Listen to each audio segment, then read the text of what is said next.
This podcast is for you if you want to learn about the wonderful and wacky world of the English language and the people who speak it. If you want to learn English, speak English, and understand different speakers of English, then you're in the right place and you're going to love our podcast episode today. Welcome to English World with Kris Amerikos. We are a team of language lovers, expert teachers, and native speakers who are on a mission to help people around the world speak English and show the world their true value. We correct mistakes, practice pronunciation, and explore grammar rules while drinking coffee and having fun. So get comfortable, relax, grab a pen and paper, and welcome to the show. Today's episode is brought to you by English Every Day, an unlimited speaking practice program where you can join live speaking practice lessons with professional native teachers 5 times every day. There are a lot of courses on the internet and a lot of useful videos too, but the one thing that is missing for most English learners is practice. And if you need speaking practice, then English Every Day is for you. So click the link in the description or go to krisamerikos.com to learn more today. All right. Today we're here with Robert Salo, who has been working with me for quite some time. I didn't sit down and count exactly how many years, months, days, whatever, but it's a lot and a lot of hours too. And Robert is one of those people who makes extraordinary things seem everyday. You'll hear when we talk about it today, he's been traveling around the world, living in different countries, different jobs, different types of living arrangements, and he's going to tell it to you like so nonchalant. Robert, how did you get into all of this? How did your English teaching journey start, and bring us back to day one? So day one really began before day one. I was doing a lot of temp work in my mid to late 20s, and one of my coworkers saw that I was learning Turkish on Duolingo, and I liked practicing Spanish with her. So she says, "Oh, you like languages, you should teach English." But I had my own side business at the time, and I was putting all of my time into it. Like, not right now. And then after the business fell through, I was like, well, what am I going to do now? So I started with my TEFL certificate because I thought about what she said. And then when 2020 happened and people were getting censored a lot on the internet, I was like, okay, so I'm going to use this to help people say what they want to say. So I was looking around, different apps, jobs for side work. And that's when I happened on your company. I believe you invited me for an interview, and that was day one. Sweet. So what was that other business? What side business were you doing before? Online retail. Okay. Yeah. Any certain types of products or Overpriced stuff. Okay. How is selling English lessons different from selling retail stuff? Because I think a lot of people who listen might be teachers themselves, Mhm. and they might kind of have this question because it's a different product. It's a different kind of product to sell, right? It totally is. So with online retail, you're really just throwing your net out there and you want to get as in front of as many people as possible. And with teaching English, that's true, but the market kind of comes to you. If you're doing it right, you don't really have to go out there and meet people as much to put yourself out there. You don't have to post your link everywhere. If you do your SEO correctly, which I learned from you, if you create a space for people to come to you, that's kind of enough. So if you're a little bit more introverted and you're not really a salesman, teaching English is much better. A lot of teachers out there too, they might hear what we're talking about right now and say like, selling English lessons, what are these guys talking about? Like I'm looking for a job. I work in a school, and I sometimes tell those people like, well, just because you're not selling your English lessons or your hours to students it doesn't mean that you're not selling your hours or your Mhm. English lessons, right? Like you're selling that to a school wholesale. Uh, if you find a job or something. So you've kind of done all of it. So your first experience teaching English was online, is that right? Yep. But then you also have offline teaching experience as well, right? Yes. When I went to Vietnam, well, which sounds like a massive jump on its own, but when I went to Vietnam, my contact there had these classes in person set up for me, um, where I would teach a group of students in person, and that was cool. It was something new, and by that time I was already kind of used to teaching teenagers, but it was online. So it was transformative. Okay, so Vietnam, Mhm. where did you start though? This business and online teaching, where did all that start? It started in my room in Hollywood, Florida. Hollywood. Hollywood, yeah. Okay. Um, And then you got and to Vietnam directly or no, no. okay. Uh, First, I kind of took the plunge and I hit the road. I got in my car, brought my laptop, some clothes. I just hit the road and drove north and never looked back. Uh-huh. And I went from state to state and jumping around the country and going here, there, everywhere. Uh, and then I got to Texas, and it was my second time in Texas. And one of your former students invited me to Mexico, and I was like, well, I was going to settle in South Dakota, no income tax, kind of cheap to live there. And then I looked at the Airbnb prices in Mexico, and I was like, you know what? Mexico looks pretty good. And I ended up staying there for about 8 months, doing visa runs, but on and off 8 months. So how many Uh, states did you hit before that? Because you said you were kind of bouncing around. oh, um, I messed around in North Florida for a little while, and then I went to Georgia, South Carolina, three, Illinois, Kentucky, Texas, Arkansas, 8 states. Wow. And so you Mhm. stopped in each of those states for a little while and Yeah, did at least a month. okay. Mhm. That's so cool. So you really got to see the diversity within the country, Yeah. and then you took that up a notch. hmm So okay, so then 8 months in Mexico. How was that? Awesome. I love Mexico. Well, I love northern Mexico. I haven't been down south yet. Um, I love barbecue, and man, they do barbecue. Um, Also, they have sweets. I thought when I went overseas I was going to lose all this weight because the food's healthier, and then I discovered pinguinos. I did not lose the weight. That's fun. Yeah. When I went to Mexico and I saw pinguinos, I was like, oh, that reminded me of high school because we had the same thing, but it was called cupcakes or something like hostess Zebra cupcakes cakes. or zebra cakes. Yeah. Yeah. Man, you should check out Argentina because they have amazing barbecue, like world-class barbecue. It's called asado. Yeah, carne asada. Uh-huh. Yeah, so like this type of preparing the meat, right? Like barbecue cooking basically, right? So hmm um they do this, but they have this special beef that they raise in Argentina that's considered like the most tender. Like the cows that they raise are, if I'm not mistaken, are like miniature. They're like a lot smaller than regular ones. And Argentina has its own version of cowboys. They're called gauchos. Oh. And um, yeah, it's really interesting. And then, they have a lot of sweets too, made with what is it? Dulce de leche. Oh, okay. Uh-huh. Condensed milk in Yeah. English. Um, yeah, I was really surprised. But the barbecue thing is huge there. And then you pair that with Argentinian red wine and game over.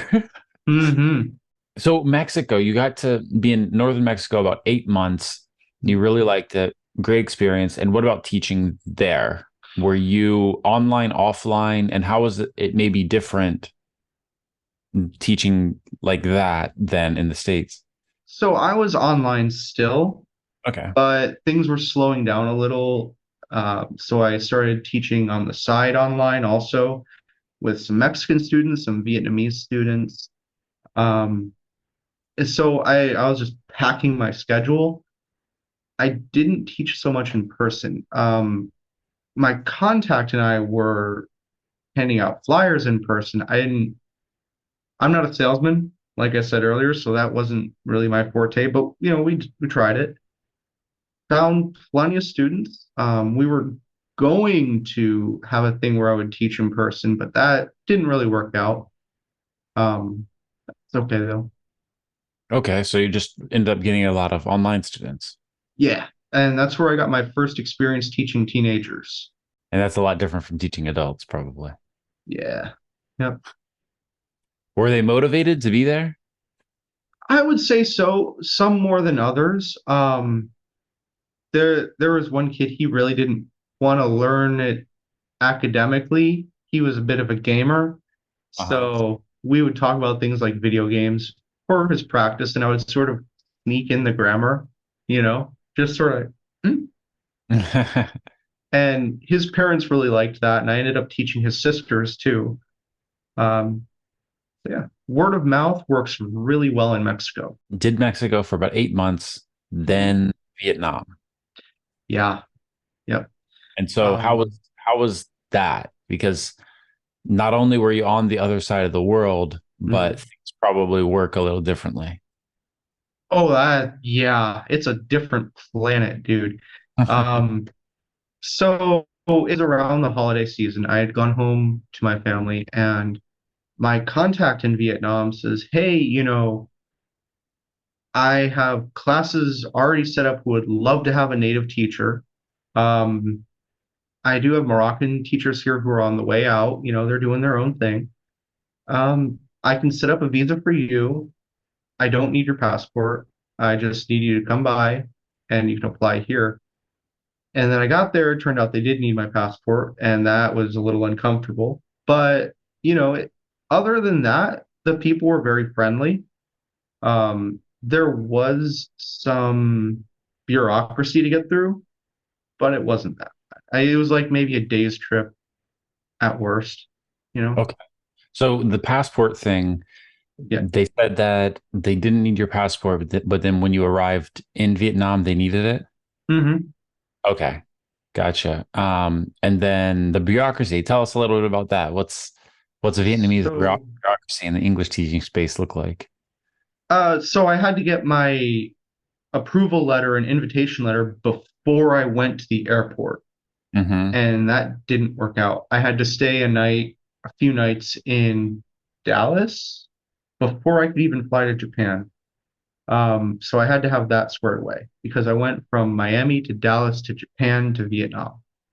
Okay. But I had to have my paperwork squared away before I ever left the state. So once that was taken care of, after a few nights in Dallas, I went on my 14-hour flight to Japan, and then my 8-hour flight to Vietnam. Sounds like quite an adventure. Yep, that was New Year's. Wow. So you're traveling all through the night on New Year's. You hmm get to Vietnam on New Year's Day. hmm And I get to the counter, and I only knew like a few words in Vietnamese. I tried learning it, nothing stuck. You know, Beautiful language, nice language, but it just in one ear, out the other. Um, People behind the counter were cool though. They gave me the stamp. I paid them the money, and then my contact was waiting for me in the airport, and we spent the night in Hanoi, and then we went on this bus to Vinh. And the buses have little beds in them, but I'm kind of a big guy, so I was like squeezing into the bed, still very comfy, and they gave me cake. So there's like my stomach sitting there like a little platter with the cake on top of it. That's funny. Yeah, I looked like an otter eating a clam. Um, and then we had some traditional Vietnamese food along the way. It was very nice. It was an interesting country. I would go through that experience again. Just be aware of the passport. And so how long did you end up staying there? Oh geez. 5 or 6 months. It wasn't as long as Mexico. Yeah, Hmm. that was 5 months. Because after Vietnam, I went to Turkey and spent my birthday there. Okay. And how long did you stay there? They only give you a visa for 3 months at a time. So I was there for 3 months. Okay, cool. So then you went to Turkey. Okay. And Mhm. when where are you now? Now I'm in Georgia. Okay. And that's the country, not the state. Yes. Um, so you went from Turkey to Georgia? Hmm. Okay. So you stayed in Turkey 3 months. Now you're in Georgia. How long have you been in Georgia? It's my second month. Okay. Yeah. So you really got a good taste of four different countries, Yeah, I did. And not it's, counting the states where you experienced eight different states. well, sort of, because in between Vietnam and Turkey, Hmm. I spent about a month in Thailand. Wow, add one more. Yeah.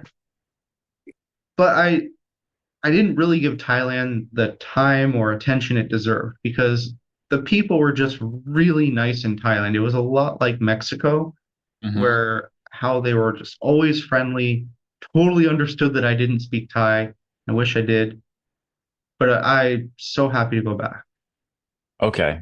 So yeah, you had a different experience in each country and Hmm. kind of different work in each country and completely different thing in each place. Hmm. How would you rate these different places in terms of maybe just a foreigner traveling there or even, as an English teacher? What do you think?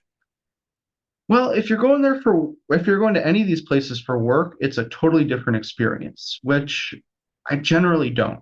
Um, Vietnam, I did go there for work and I had the proper visa set up and it was going to be okay. And it's super easy to find work in Vietnam because people from the schools will walk right up to you and ask you, are you looking for work?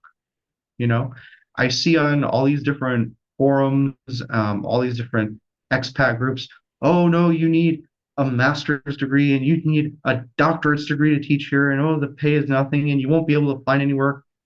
Nah, dude, they're looking for you. Uh-huh.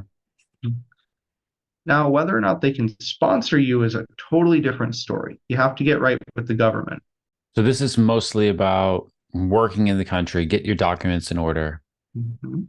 be legal. That's Yes, important. you want to be legal wherever you go. Yeah. Yeah. And then comparing working in those places to just traveling to those places, visiting those places, you said it's different. Yes. So traveling for work, I really only did for Vietnam. When I went to Thailand, I was working online, so all I really needed from them was a Wi-Fi connection. And I didn't really have to deal with the government that much. It was all just, oh, here's my passport, thanks, stamp, give me back my passport, and that's the last that I saw of the government. Hmm. Yeah. There, it was just dealing with locals, and the locals were nice. It was the same with Turkey. With Turkey, I just here's my passport, here's the visa, the e-visa. Hey, welcome to Turkey, stamp. That was the last I saw of the government until I went to Ankara because, it's the capital. And so what was different in Ankara? Well, you had places with armed guards, you had military buildings. I won't say they were bases, but it was very clearly stay away if you're a civilian. So I did. Okay. So what about, I don't know, maybe cultural differences or things like this that you have run into along the way? Because I'm sure you've got a nice collection of funny stories, maybe things like funny situations you found yourself in or things that you saw happening around you or, Hmm. you know, tell us Oh, about wow. something like that. Yeah. Wow, I wouldn't even know where to begin with that. I could start in the States because of the cultural differences. Yeah, let's start there. Okay, cool. So Georgia, it's very conservative on the surface. And this is the state. The state, yes. Mhm. It's very conservative on the surface. You know, people will openly talk about Christianity. It's very much a red state. Even if there are like people who vote blue there, they're very you go there and it feels like you're home, I guess. If you want somewhere where you're not talking about your private life, right? Georgia's the state is a good place for that until you get into the nightlife. Um, so my Airbnb hosts there were dropping very subtle hints that there was more going on than they had posted publicly. For their privacy, I'm not going to say exactly what, but not everything is as it seems. The people are super friendly, and some of them genuinely do believe in that very clean, conservative lifestyle. Not everybody. And there's a community for that. Okay. And then, you know, you go up to North Carolina or South Carolina, and it's much more of a mix of politics. And the people are still very nice, but not quite the same as Georgia State. And then I stopped in Louisville, and that is super liberal, super like extreme liberal. And then I passed through there, and I was a little bit worried because I had an American flag sticker on my car. I did not stay there long. But then I went to Texas, and they were very serious about keeping it conservative there. And I was like, yeah, no, I don't care. Sure. And then I go to Mexico, and it's not so much about the politics. It's just about respect. Hmm. In Mexico, it was, you know, hey, you're foreign, but that's all right. You know, as long as you respect that this is Mexico, you're more than welcome. You know, if you try to use Spanish, excellent. If you're nice to people, perfect. No problem. They had all these things that made Mexico different that were really pluses. They had night markets, usually close to your neighborhood, wherever you were, where they would set up these tents and they would sell things, and it was pretty cool. The food in those night markets was amazing. Um, they had their own brand of beer, just like any other country. And they joke about it a lot, like, oh, Tecate Kawama, yeah. And then I still joke about it with my friends over there. The best thing about Mexico is the people. The food, of course, is a national treasure, but the people were just super nice. You know, in the States, or I guess in the country that you grow up or that you are raised in, right? Mhm. You know a lot more of the internal goings on of the company of the company of the country. You Yeah. know a lot more about the internal workings of the country, and so like things like politics, you can touch them. But when you go to another country, it's kind of hard to get that deep into the culture of the country because like people might talk about it or something, but it's not really your fight. Like a political party in your country, they're talking about something and you're like, they're talking about me. But then you go Hmm. to another country and there's a political party, they could be talking about the same stuff, but you're just kind of like, well, you're making decisions about this country and that's not Hmm. me. Right. Yeah. Y- You know, you're right. And in the back of my mind, I always thought the same thing. You know, it's their country, it's their business. Vietnam is where I got to see that in person, and I really liked it. I went to, I can't remember if it was his mom or his dad's house, Ho Chi Minh's parents' house. And there was a quote from him. I don't know the exact translation because my Vietnamese is not that good, but it was basically talking about how sovereignty is the most important aspect. And it vibed with me. I liked that, you know, because you can take that on a personal level, and that's how it is with politics in another country. Um, I went to Vietnam, and their politics were their business, and they let the politicians handle it. Not my problem. I went to Thailand, same thing. Their politics, their business, not my problem.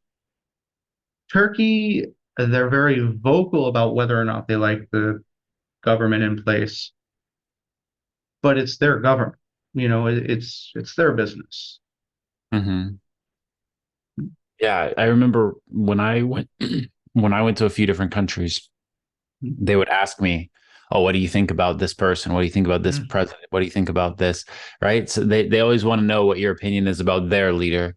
Mhm. And so like you want to say something smart, you want to like Mhm. be informed, but at the same time it's hard because you're like representing your whole country and people kind of take it that way. Like if I've never met an American person and I meet this one American person and he says this, then for me that means all American people think this or something like that, right?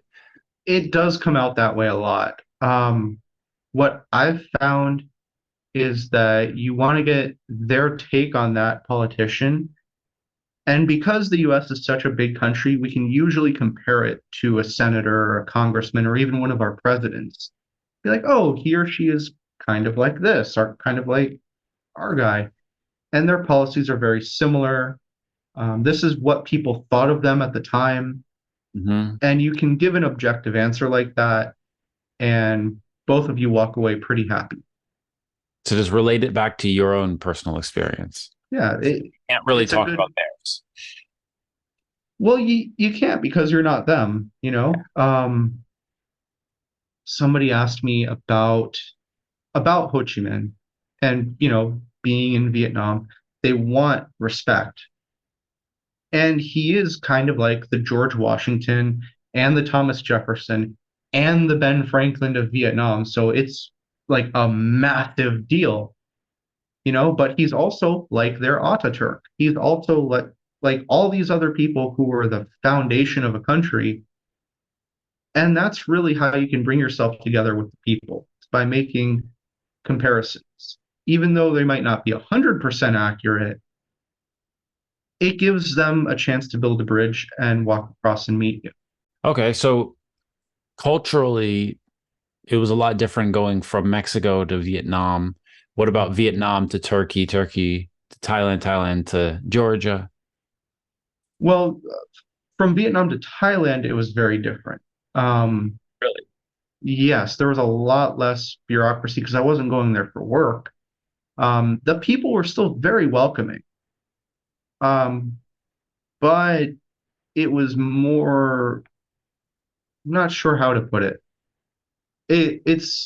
You really have to go there to experience the difference between Thailand and Vietnam. There's a very clear difference, but there's also a very different experience with Americans because America never had any conflict with Thailand. We did with Vietnam because we were allies with the French. There's a different attitude.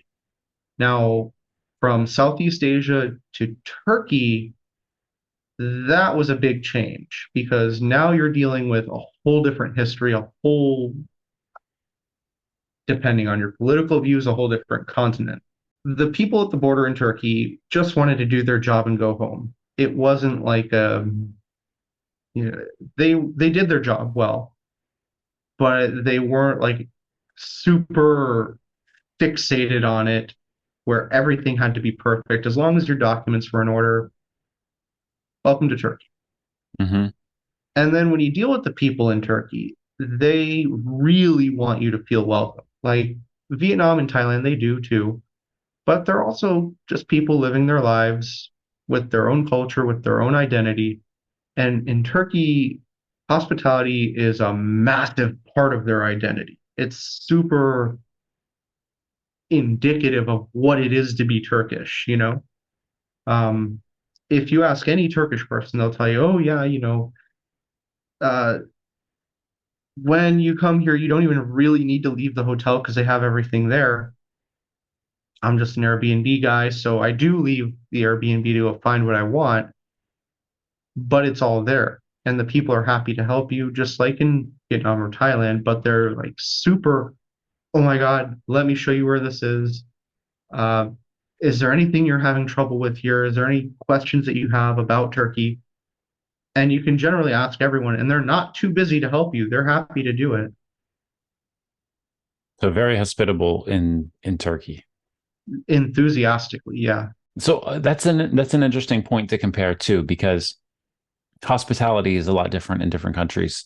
Mhm. Not just the service nature of hospitality, even when that's on a personal level, but Mhm. more so like the role that hospitality plays in their national identity and in the culture.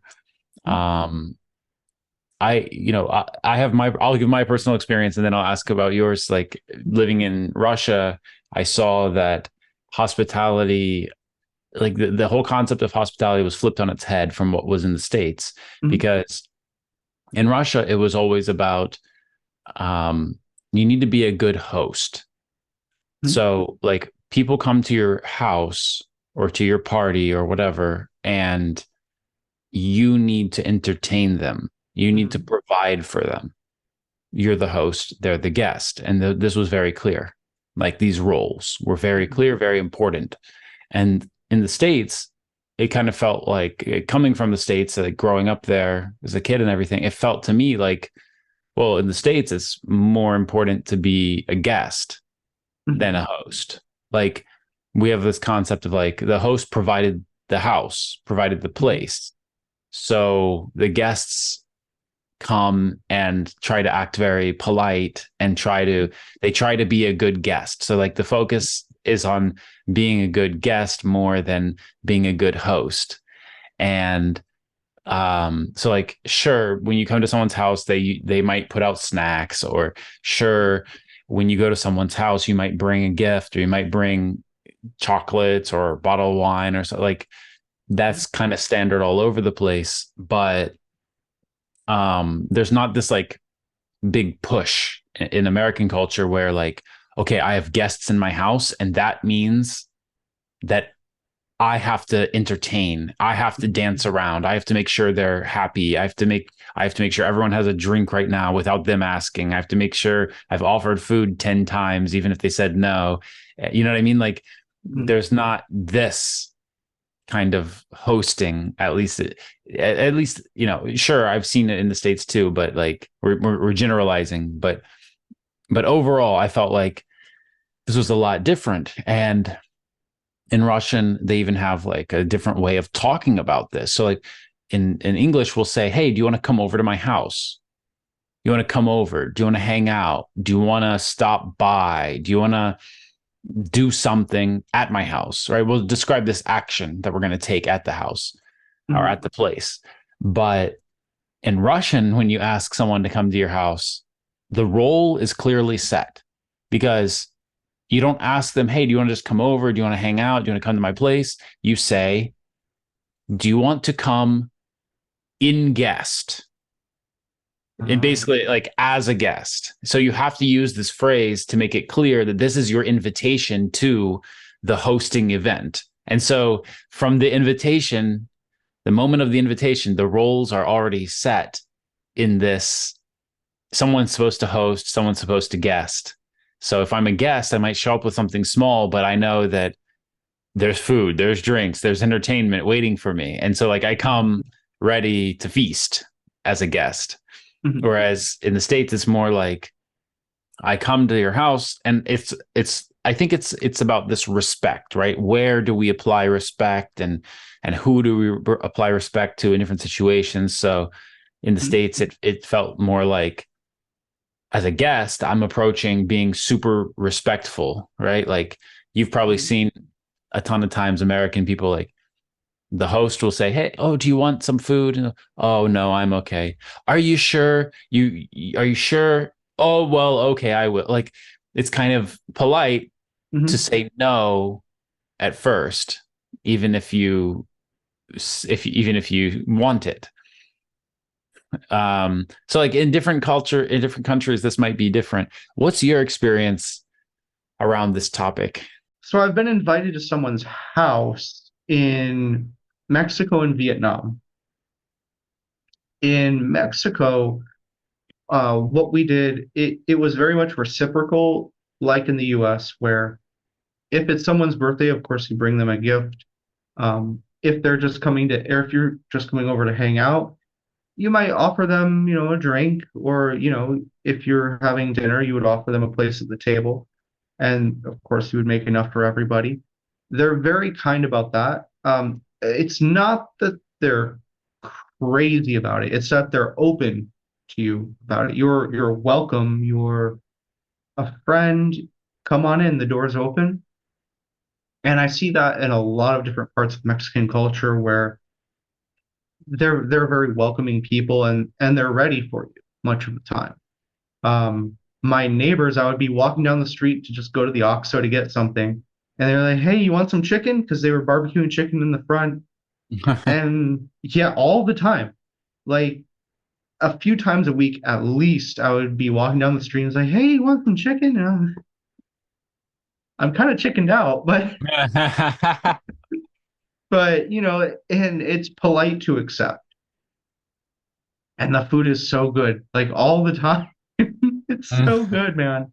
Every other day I'm writing on Facebook, I miss Mexico.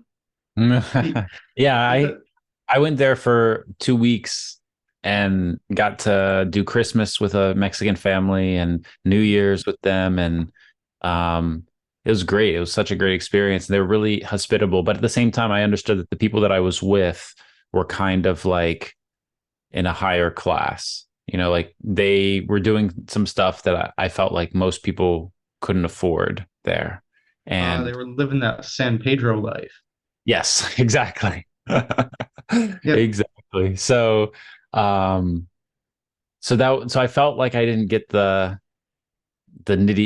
down and gritty experience. I didn't live in Juarez or Guadalupe. I did live in a place that wasn't upper middle class or San Pedro. I lived in a place that was about where I am, about at my class, like lower middle class. Not going to say where it is. I don't want them to feel any kind of way. But I was living by a place where the river was used to carry away the waste, and we Oh, would joke about that. My friends and I would joke about that. Oh, it's the Rio Caca, yeah. and, and it was okay. It was still warm. It was still a home. Um, The river. no, not the river. Not the river. Warm. Yeah, that'd be warm, all right.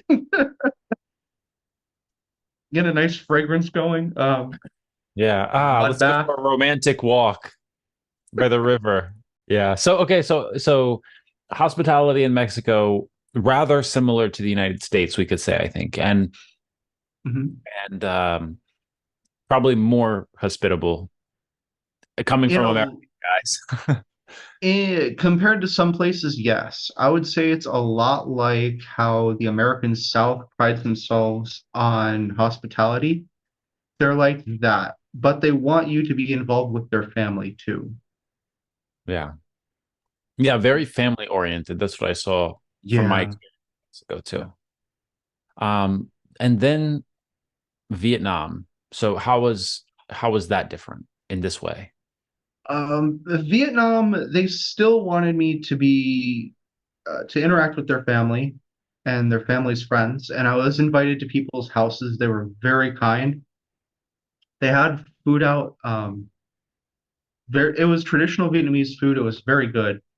They do so well with seafood. Just, I can't recommend it enough. But they all, and out Mexico, they did offer me alcohol. Vietnam, they were like, drink, drink, drink, drink. And I was like, yeah. We were doing Tet Holiday, and that was like maybe the third drunkest I've been that year. Um, but Well, I mean, with all the countries, you have to compare, right? So, yeah, I forget what I was drinking, but whoa.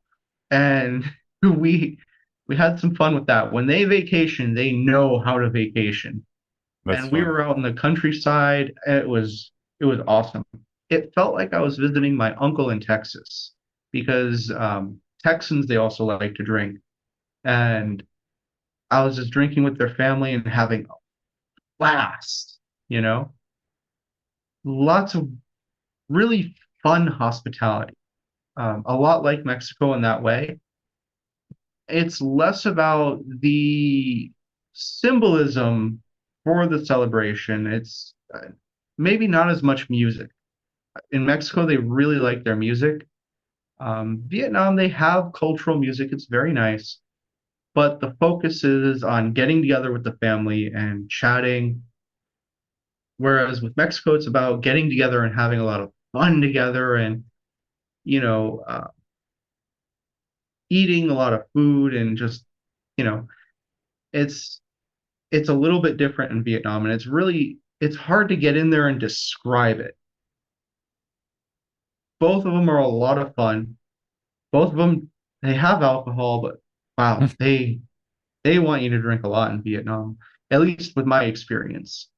Have you They're not tried the drunks though. Hmm? okay? Yeah. Have you tried the Vietnamese coffee? Oh, I drank a lot of Vietnamese coffee. Good, right? Oh yeah, that was my morning.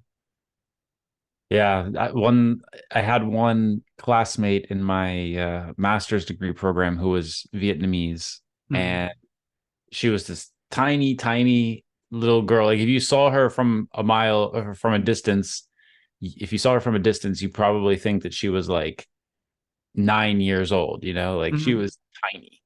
And but she was older than me.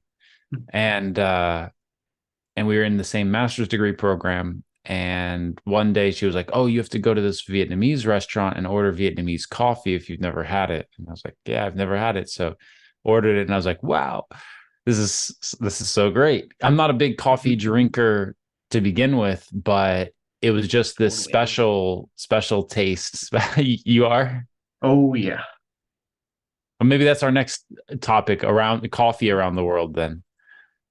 We could do that for sure. So let's Um, finish up with hospitality though. So we talked a little bit about Vietnam. In Thailand, you didn't really have that kind of experience, it sounded like, because did you go to someone's house or anything like that? I really wish I had. Um, Unfortunately, I didn't really have any contacts in Bangkok who were available. Um, I had an Airbnb and I just sort of hung out there for the month. People were super nice. I can't say enough nice things about them, but I didn't get to go to anyone's house. Hmm. I mean, it doesn't always work out like that, right? So, Yeah, especially when you're traveling the way you do, yeah, one man band. yeah. I'm a rambling man. Okay, so then hospitality in Turkey, we talked about that a little bit. That was kind of your big hospitality experience, right? Oh yeah, that was like Mexico. That was like Mexico and Vietnam. Turkey was up there too.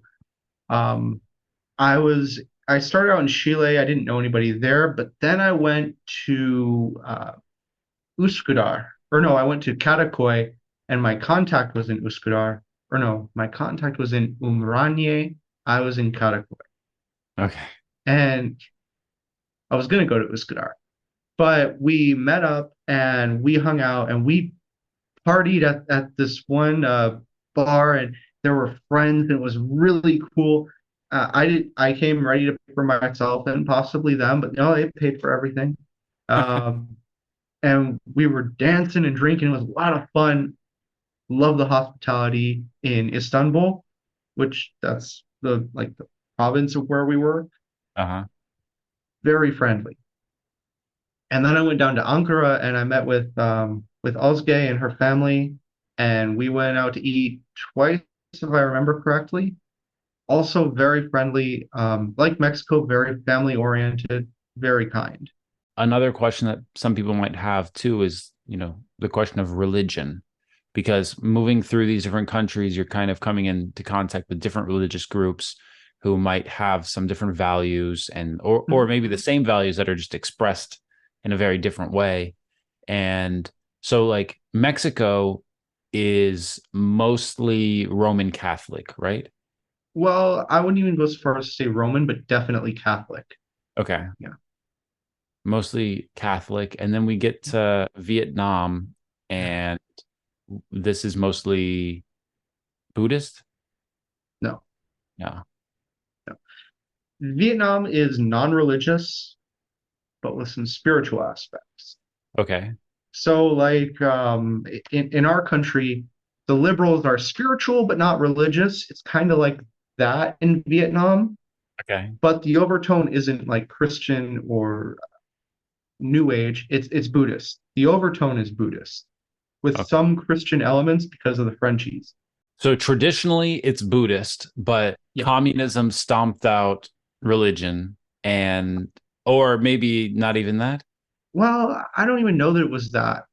That would really be a good question for a Vietnamese historian. Yeah, yeah. Um, but they do ask you for your religion when you're filling out the paperwork. You don't have to fill that part out. In fact, locals will advise you not to. They've never Because it heard of puts it. you on a watch list or something. It doesn't really put you on a watch list. It puts you in a position where it can be a part of the conversation and it doesn't need to be. Right, right. Yeah. So Mike from Oklahoma comes to Vietnam. I'm a Satanist. And hey, good conversation starter for the Well, border guard. Tell us a little bit more about what you plan to do while you're here. yeah. Are you going to erect a Baphomet statue at our city hall? Yeah. I saw that thing too. Yeah. Oh Uh, man. so like, yeah, that's interesting too, though. From my experience in Russia, it was like that too, where the underlying tone is Christian. And like, if you ask anyone, 99% of the time, they're going to say Christian, unless you're with some groups of people who live in Russia that are Muslim. So it's going to be Christian or Muslim. But have you ever been to church? Like 50% chance that the answer is no. And have you ever like opened the Bible? Do you even know what the stories from there are? Like more than 50% are like never like so how are you so like that's growing up Christian in the States. I don't have any affiliation now, but I grew up like that from my parents, and religion has like these weird nuances in the States, and you kind of say like, well, this action isn't something a religious person would do. One that always makes me laugh is smoking. Like when I was in Russia, I would see priests, I would see people smoking. Like smoking had nothing to do with if you're a good person or a bad person, a religious person or not. But in the States, I've found that a lot of religious people kind of hold the opinion that like smoking is bad for you and the people around you. So if you're a good person, you don't do it. And the weird little things that get tied in, right? So like when I was in Russia, it was more like, oh, you're Christian. Why? Well, my parents told me that I was Christian, and my mom gave me this cross when I was 7 years old, Mm-hmm. and and so I'm Christian, and that's it. And so like there was this like undertone of everybody's Christian, everything's Christian. There's Christian churches, and there are mosques, and so like there's this balance, but in practice, very few people were religious, as we might say, right? So, and then the same with the Muslim groups in Russia, which are really big. Like a lot of people discount this and don't know about these big groups of people like Tatars and other groups who are traditionally Muslim, and but still, like the group is traditionally Muslim. That doesn't mean that they are traditionalist Muslims. Like they drink and they eat pork and they do all the things that the hardcore Muslims would say that you don't do that, and they dress like everybody else. So so that was how I felt about religion in Russia. It sounds like it could be something similar in Vietnam, where there's this like undertone, like everyone's Buddhist, but like, do we actually practice, or do we actually say that, or They no? wouldn't say that they're Buddhist. They Okay. would say that they're no religion. But then they have pagodas and they make burned offerings. And of course, they respect the Buddha and they respect the ancestors, but it's not in their title. It's not what their parents teach them. It's just tradition. It's a part of Vietnamese history and culture. But when you go to um, Turkey, there are massive mosques and they are beautiful. And a lot of the people you meet are secular. Like their parents may have been Muslim, their grandparents may have been Muslim. They turn it down. Now they do have the 5 times a day prayers, and you can hear it from the mosques. And you do have imams walking around, and you do have women in hijab. I didn't see so many niqabs or burqas. They're there, just not quite as many. Thailand, they are Buddhist. They are Buddhist. Like it's not by law they're Buddhist, but many of them by culture are. So that's a big difference going from one country to another, I think, especially um, when you're in a country where five time 5 times a day prayer is observed publicly. Then like, do most people observe that? Do they stop and do they? You get groups who do. In the airport, they have like a floor that's dedicated to the masjid where they have a side room where people go to pray. Um, they have spaces to pray in the underground markets where like it's painted off and you can get the mat and go ahead and pray there. But it's not like everything shuts down for prayer. There are people who don't pray. Hmm. And so when you're there, Mhm. as a foreigner, then what's the expectation? Like you should be praying with everyone, Mhm. or it's not yours, so don't do it, or what? Yeah, what is that? The impression that I got was you can if you want to, you don't have to. You're not expected to. The only thing that you have to do is you have to respect the culture and you have to respect the history wherever you go. Yeah. Mhm. Okay, and then when you went to Georgia, Mhm. how did that throw a difference into the mix? Um, I need to be careful with this one. Um, um, there are priests walking around in their traditional garb, and then they'll have a big blinged out cross. And then there's graffiti on the churches. And they have these big, impressive churches and monasteries. Never seen someone go there. They have these little boxes where you can donate money to the church. Never seen anybody put anything in there. What else can I say? And what kind of churches are these? What denomination, what religion? They're the Eastern Orthodox. So when Christianity did its thing originally in Rome, it split between the Western Orthodoxy Catholics and the Eastern Orthodoxy Greeks that just spread everywhere, and they're part of that. They're part of the Greek side. Right. And but now they probably have their own Georgian Orthodox church or Yeah, something.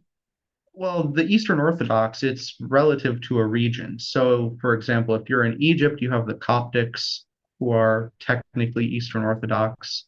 If you're in Macedonia, you have the Macedonian Eastern Orthodox, and they all have a patriarch that understands the culture and the people.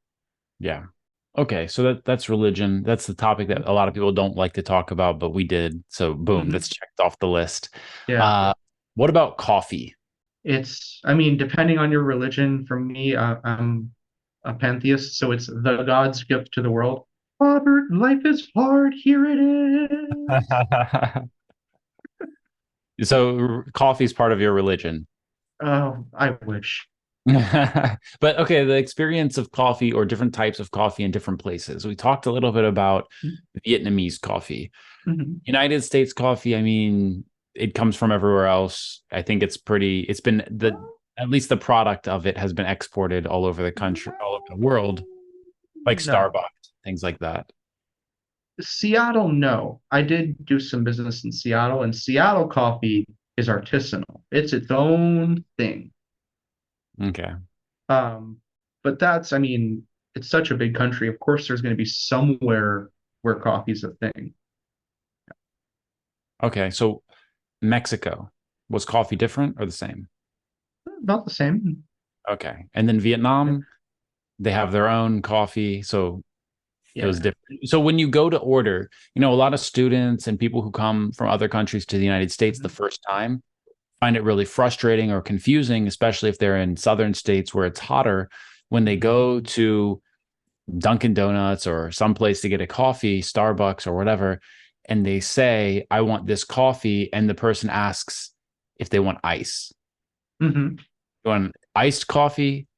And sometimes they even make that assumption. Like without asking you, they'll just assume that it's an iced coffee instead of a hot coffee. Hmm. And I feel like that's a really confusing thing for people who aren't used to it. And like, why would I want ice in my coffee? Like it's a special drink that some people might like, but it's not the coffee that everybody's thinking of when they say coffee. So in Vietnam, did you run into any of that where it's like there's Vietnamese coffee, there's Western coffee? Do I have to call it something different? Is it different? No, No? no. They in Vietnam they have this place called Highlands Coffee. It's like their Starbucks. It's like their Dunkin' Donuts. It's a little on the pricey side, but it's all right.